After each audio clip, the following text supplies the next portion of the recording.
My name is Allison Murphy. I'm 27 years old. And 8 days before I was supposed to walk down the aisle, my fiancé blocked me on everything. I woke up that Monday expecting wedding week chaos.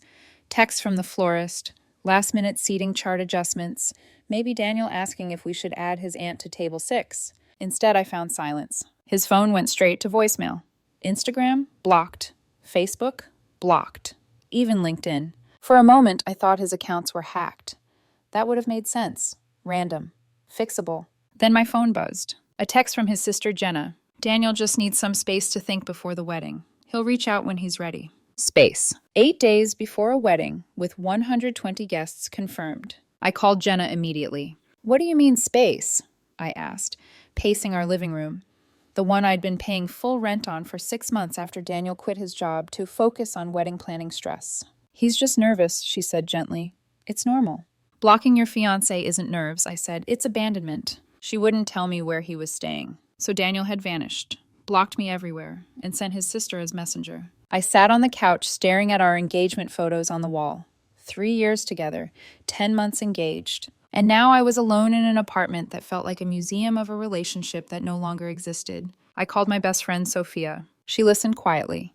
Then she said, "If a man blocks you a week before your wedding, that's not cold feet. That's your answer." I didn't cry. Not yet. Instead, I started making phone calls. The venue manager sounded genuinely sorry, but contracts are contracts. Less than 2 weeks' notice, I'd forfeit the full deposit and 75% of the remaining balance. $8,500 gone instantly. The caterer offered slightly better terms, only 70% lost. Photographer, DJ florist. By Monday evening, I had canceled a wedding Daniel walked away from and lost almost $20,000 doing it. Money I'd worked overtime for. Money my parents had helped contribute. Money Daniel didn't even know the real total of. Tuesday morning, I emailed all 120 guests. Due to unforeseen circumstances, the wedding scheduled for Saturday has been canceled. I hit send without consulting him. He forfeited his vote when he blocked me. Then I walked into our bedroom. His tuxedo-fitting receipt sat on the dresser. The garment bag with his custom shirt was still hanging neatly. I stared at it for a long time. Then I called a local youth charity that helps underprivileged teens with formal wear for proms. They were thrilled to accept the deposit transfer. By Tuesday afternoon, Daniel's wedding attire wasn't his anymore. Neither was I. That evening, I called his parents. His father sounded stunned. "You canceled everything?" he asked. "Yes," I said calmly. "I can't marry someone who refuses to speak to me." "He's just overwhelmed," his mother insisted. "Marriage is a big step." "So is disappearing," I replied. Wednesday morning, I went to the leasing office. Both our names were on the lease. To break it, I'd owe 3 months' rent. So now I was financially tied to an apartment Daniel had abandoned, just like I'd been financially tied to a wedding he'd walked away from. Wednesday evening, my phone rang. Unknown number. I knew it was him before I answered. "Allison!" Daniel's voice came through, strained. "Why did you cancel everything?" I let out a slow breath. "I canceled a wedding the groom disappeared from. He said he just needed time. That marriage scared him. That he needed a few days to think." "Think about what?" I asked.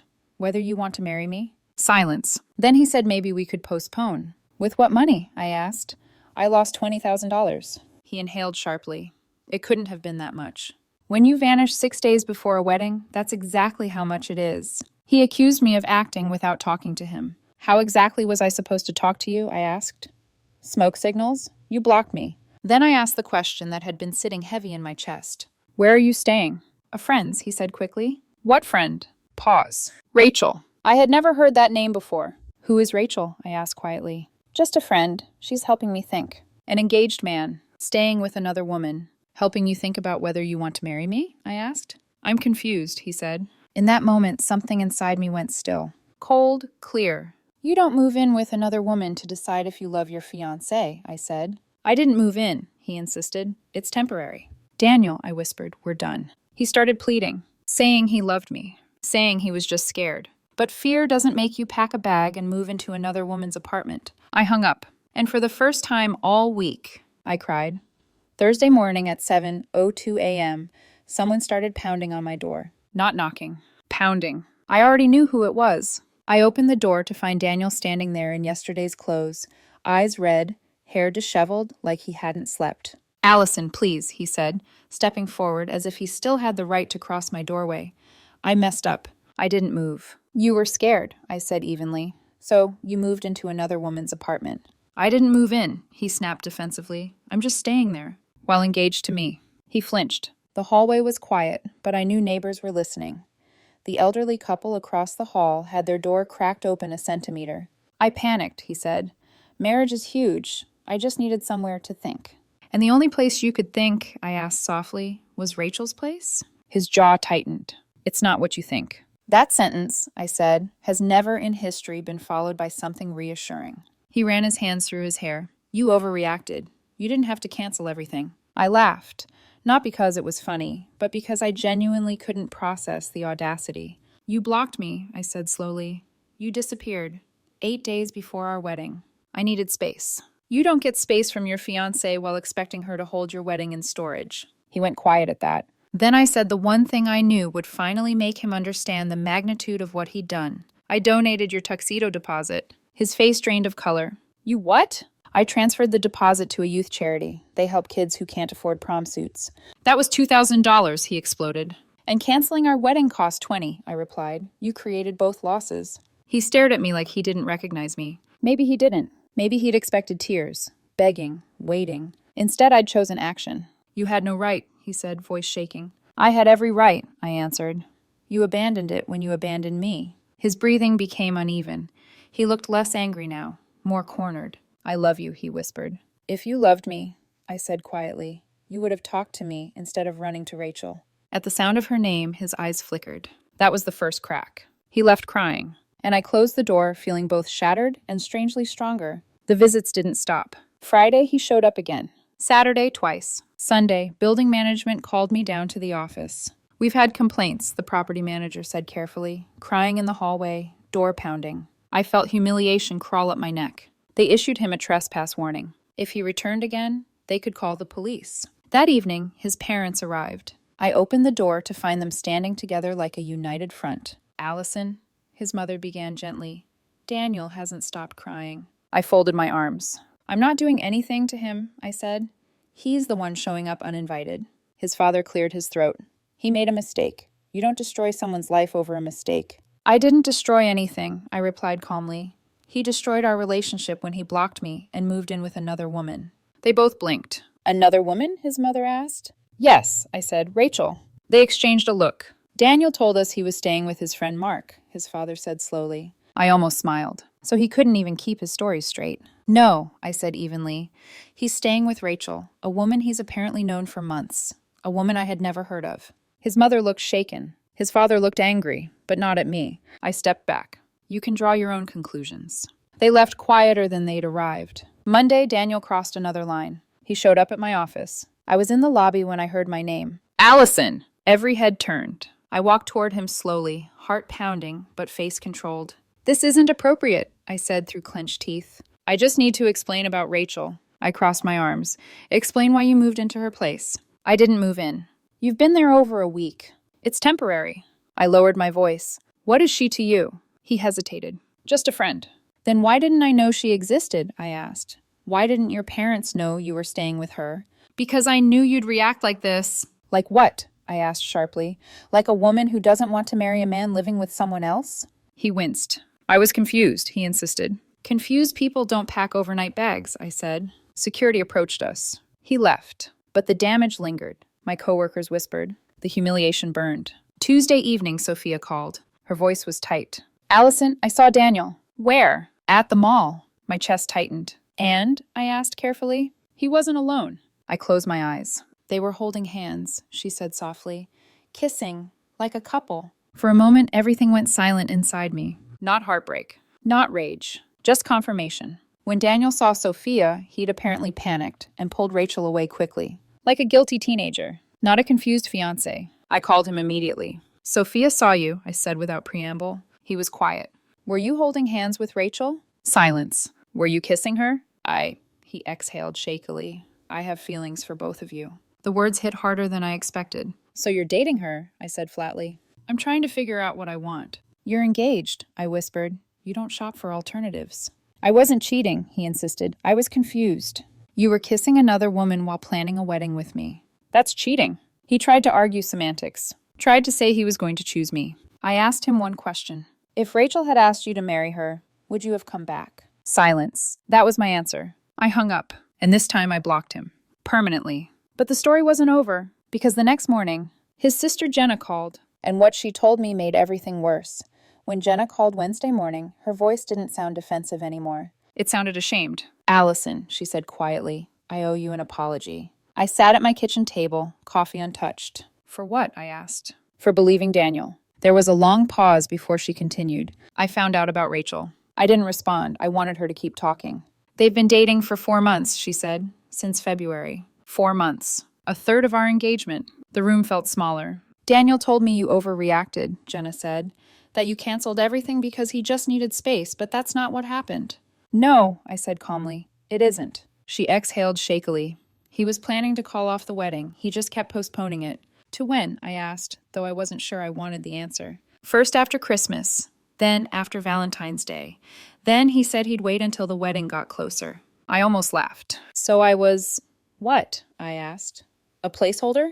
He told Rachel he'd already broken up with you, Jenna whispered. That made me sit up straighter. He told her the wedding was just something he couldn't get out of because your parents had already paid deposits. I felt something sharp and cold slice through my chest. My parents. The ones who flew across the country for tastings. Who sent checks without hesitation. Who believed Daniel was family. He told her we were just roommates finishing out a lease, I said slowly. Yes. 4 months. 4 months of lying to her. 4 months of lying to me. And Rachel? I asked. She believed him? At first, Jenna said, until she found out about you. How? You. That caught me off guard. Rachel called Daniel's phone one night while he was showering, Jenna explained, and your name popped up. Allison, bride. I closed my eyes. Bride. Rachel had apparently asked questions. Daniel had dodged. Until last week, when he needed space and moved in with her full time. He told her you were emotionally unstable, Jenna added quietly, that you couldn't handle the breakup. The insult didn't even sting anymore. It felt predictable. He said he was just waiting for the right moment to tell you, she continued, but he didn't want to hurt you before the wedding. I let out a hollow laugh. So instead, he planned to humiliate me at the altar? Jenna didn't answer. She didn't have to. Later that afternoon, I received a message from an unknown number. Hi, this is Rachel. I think we need to talk. For a long moment, I just stared at it. Then I called. Her voice was younger than I expected. Soft, nervous. I didn't know, she said immediately. I swear I didn't know. I believe you, I replied calmly, because I did. There was a different energy in her voice than Daniel's. Less manipulation, more shock. He told me you broke up after Christmas, she said. That you were just stuck sharing the apartment. We were living together, I said, planning a wedding. She inhaled sharply. When his sister called me, asking where her brother was staying, and mentioned his fiancé was looking for him, Rachel's voice cracked. That's when I realized. She'd confronted him, and he'd finally admitted he'd been juggling both of us. He told me he loved us both, she said bitterly, like that was supposed to make it romantic. I almost smiled. He said he was trying to figure out who he had a deeper connection with, she continued. He called that thinking, I said quietly. I call it shopping. Rachel let out a weak laugh that sounded more like a sob. I broke up with him yesterday, she said. There it was. Daniel hadn't chosen. He'd been chosen against. He begged me not to tell you, Rachel added. He said if I loved him, I'd let him handle it his way. Classic. Love to Daniel meant helping him lie. Thank you for calling me, I said. I'm sorry, she whispered. So am I. When we hung up, I didn't feel triumphant. I felt free, because confusion is painful. But clarity? Clarity is clean. The next day, Daniel's mother called. Her tone was different now. Allison, she said softly, we know everything. I didn't say anything. He lied to you, and to Rachel, for months.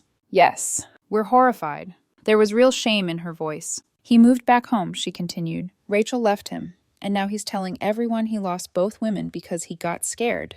Of course he was. He didn't get scared, I said calmly. He got greedy. Silence. You handled this with more grace than he deserved, she said. I appreciated that more than she probably realized. 3 days later, I received one final text from Daniel. I know you hate me, but I really did love you. I just got confused. I stared at it for a long time. Confused. That word again. As if love were a multiple-choice exam. As if loyalty were optional. I didn't respond. Instead, I blocked the number. 3 weeks after he blocked me, I was still in the apartment, still paying the lease. But it no longer felt like a graveyard. I moved the couch, took down the engagement photos, painted the bedroom wall a soft gray. I sold the extra dining chairs we'd bought for hosting. I kept the wedding fund account open, but redirected it into savings. My savings. I started sleeping through the night again. Started cooking for myself. Started remembering who I was before I became someone's almost wife. Sophia told me something one evening that stuck.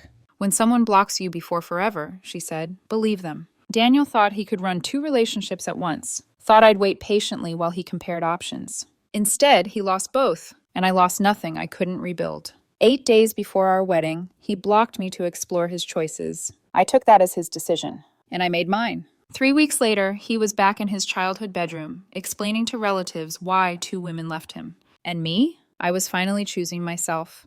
3 weeks after Daniel blocked me, something shifted. Not dramatically, not all at once, just quietly. The apartment didn't feel like a crime scene anymore. It felt like mine. I rearranged everything. Sold the dining table we picked together. Replaced it with a smaller one, round, simple, just enough for me and whoever I chose to invite in. I boxed up the last of Daniel's things and texted Jenna that they were ready for pickup. He didn't come himself. Of course he didn't. Jenna came instead. She looked exhausted. He's not handling this well, she said as she lifted the final box. That's unfortunate, I replied calmly. She hesitated before leaving. He thought you'd wait. That almost made me laugh. For what? I asked. For him to compare spreadsheets? She didn't answer, because that's exactly what he'd been doing. A few days later, I got another message from Rachel. Not dramatic, not emotional, just straightforward. He's telling people you ended things because you were intimidated by me. I blinked at my phone. Intimidated. That word might have cut me a month ago. Now it just felt desperate. He needs a villain, Rachel added, and you're easier to blame than himself. I thought about that for a moment. Daniel had always struggled with accountability. Small things at first. Blaming traffic, coworkers, timing. I just hadn't realized how deep it ran. Are you okay? I asked her. I will be, she replied. I dodged something ugly. So had I. The financial fallout still lingered. $20,000 doesn't just disappear. I had spreadsheets open nightly, tracking what I could recover, what I couldn't. But something surprised me. Instead of feeling bitter every time I looked at the numbers, I felt proud. Because I had acted. I hadn't waited. I hadn't begged. I hadn't postponed my own dignity. Daniel thought I'd freeze. Instead, I moved. And that difference changed everything. About a month later, I ran into Daniel at the grocery store. I almost didn't recognize him. He looked thinner, tired, like someone who hadn't slept well in weeks. Allison, he said, startled. I nodded politely. There was an awkward silence between us, the kind that only exists when someone realizes they gambled and lost. I didn't think you'd actually cancel everything, he said finally. That was the first honest sentence he'd spoken in weeks. I know, I replied. He swallowed. I thought you'd fight for me. I studied him carefully. I did, I said, for 3 years. He opened his mouth, then closed it. You didn't lose me because you were confused, I continued evenly. You lost me because you assumed I'd accept being an option. His face tightened. I wasn't trying to hurt you. That doesn't change that you did. He looked around the aisle like he was searching for a script that didn't exist. I still think about you, he admitted. I didn't feel the punch I expected. Just distance. I hope you figure out why you needed 2 women to feel secure, I said quietly. Then I walked away. And this time I didn't look back. 2 months after everything collapsed, something unexpected happened. Peace. Real peace. I started saying yes to things I'd been too busy planning a wedding for. Weekend trips. Late dinners. Reconnecting with friends. I signed up for a pottery class on a whim. And that's where I met Ethan. He wasn't dramatic. Didn't ask invasive questions. Didn't love bomb. On our 3rd class, he accidentally splattered clay across my shirt and turned bright red, apologizing. It was so refreshingly normal, I almost forgot how exhausting chaos had been. We started getting coffee after class. Then dinner. Then one evening, he asked gently, "So what happened with your ex?" And for the first time, telling the story didn't make my chest tighten. He blocked me 8 days before our wedding, I said simply, because he wanted to explore his options. Ethan stared at me for a moment. That's not confusion, he said calmly. That's cowardice. No defensiveness. No ego. Just clarity. I didn't realize how much I needed that until I heard it. The best part? Daniel eventually stopped contacting me, stopped showing up, stopped trying to rewrite the narrative, because the truth was too solid. Too many people knew. Rachel knew. Jenna knew. His parents knew. And I knew. He couldn't manipulate a story when both women compared notes. He lost both relationships, moved back in with his parents. And for the first time in his life, consequences weren't negotiable. Sometimes I still think about that Monday morning, waking up blocked. Panicking, wondering if my life had just ended. But it hadn't. It had shifted. There's something strangely powerful about being forced to choose yourself. Daniel thought he could pause me. Like a browser tab. Keep me open while he explored something else. But I'm not a tab. I'm not a backup plan. And I'm definitely not someone you put on hold while you audition alternatives. 8 days before our wedding, he blocked me to figure out what he wanted. 3 months later, I knew exactly what I wanted. Peace. Stability. Someone who didn't need comparison to recognize my worth. He thought he was choosing between two women. What he didn't realize was that I was choosing whether I'd tolerate being one of them. And I didn't.